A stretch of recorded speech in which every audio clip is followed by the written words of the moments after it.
Sir, അങ്ങ് ആവർത്തിച്ച് 3 or 4 പ്രാവശ്യം പറഞ്ഞു തെറ്റ് ചെയ്തവർ അവരെ രക്ഷിക്കാൻ ശ്രമിക്കില്ല. സാർ, ഇത്രയും വർഷക്കാലം ഈ വിവരം മുഴുവൻ അറിഞ്ഞിട്ട് നിങ്ങളിവരെ സംരക്ഷിക്കുകയായിരുന്നു.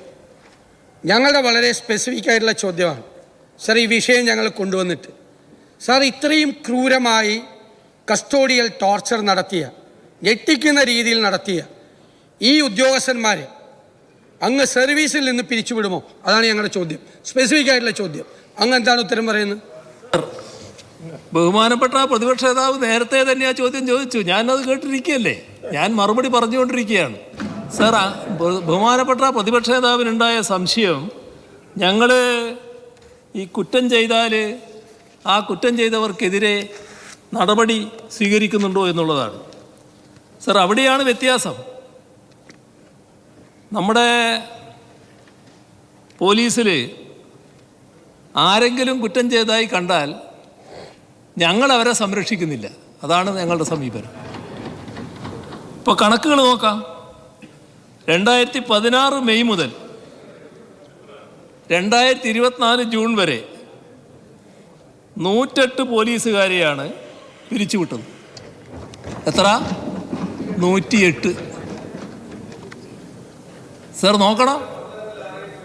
ഞാൻ 1956 മുതൽ എന്നല്ല പറഞ്ഞത്.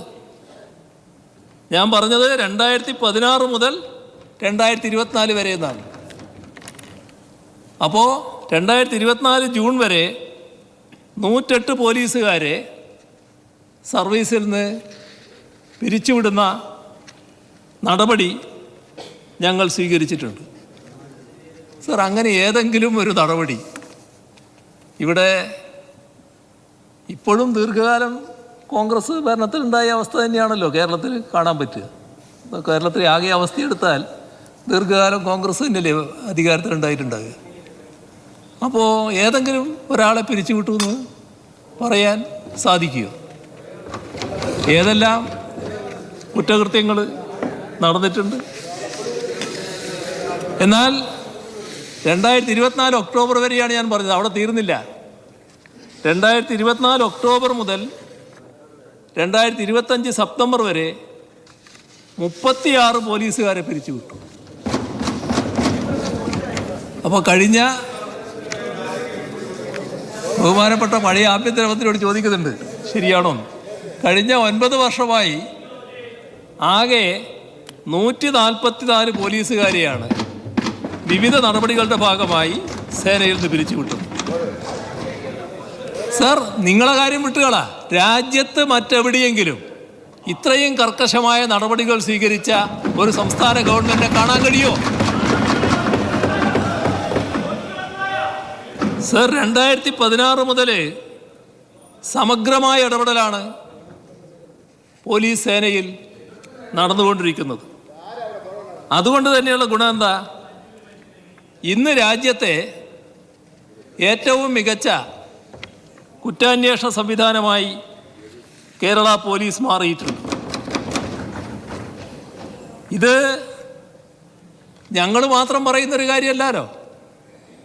നമ്മുടെ രാജ്യത്തെ ആകെ വിലയിരുത്തി കേന്ദ്ര സർക്കാർ, വിവിധ ഔദ്യോഗിക ഏജൻസികൾ, ഇതിൻ്റെ എല്ലാം ഭാഗമായി എത്രയെത്ര അംഗീകാരങ്ങളാണ് കേരള പോലീസിന് നൽകിയിട്ടുള്ളത്. സർ, ഇതെല്ലാം പോലീസിൻ്റെ മികവ് എന്ന് പറയുമ്പോൾ ഈ പുതിയ രീതികളുടെ മികവാണ്. ഏതെങ്കിലും ഒരു സംഭവം എടുത്ത് കാണിച്ച് അതിൻ്റെ മേലെ കേരള പോലീസ് ആകെ മോശപ്പെട്ടതായി എന്ന് ചിത്രീകരിക്കാൻ പറ്റില്ല. ഇപ്പോൾ നമ്മുടെ കേരളം പോലീസും രാജ്യത്ത് അഴിമതി ഏറ്റവും കുറഞ്ഞ അവസ്ഥയിലാണ് നിൽക്കുന്നത്.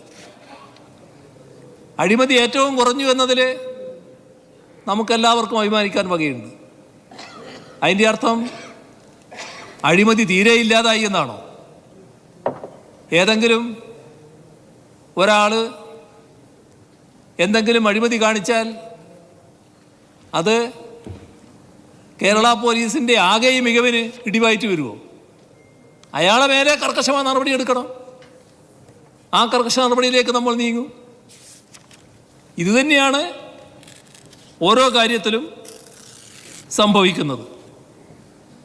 നിങ്ങൾ കാണേണ്ടത് തല്ലിച്ചതക്കാനും വെടിവെച്ച് കൊല്ലാനുമുള്ള ഒരു സേനയാണ് പോലീസ് എന്ന ഒരു മനോഭാവത്തിലാണ് നിങ്ങൾ പോലീസിനെ കൈകാര്യം ചെയ്തത്. അതേയല്ല ഞങ്ങളുടെ രീതി. അതുകൊണ്ടാണ് കോവിഡ് കാലത്തൊക്കെ രോഗവ്യാപനം വന്നേക്കാമെന്ന് പല മുന്നറിയിപ്പുകളുണ്ടായിട്ടും സ്വയം സമർപ്പിച്ച് വിശ്രമരഹിതമായി ആ കാലത്ത് ഇടപെടുന്ന പോലീസ് സേനയെ കാണാൻ നമുക്ക് കഴിഞ്ഞു. ചൂരൽമലയിൽ നമ്മൾ കണ്ടില്ലേ എത്ര നല്ല ഇടപെടലാണ് മറ്റ് സേനകളോടൊപ്പം തന്നെ പോലീസ് സേനയുടെ ഭാഗത്തും ഉണ്ടായത്. അപ്പോൾ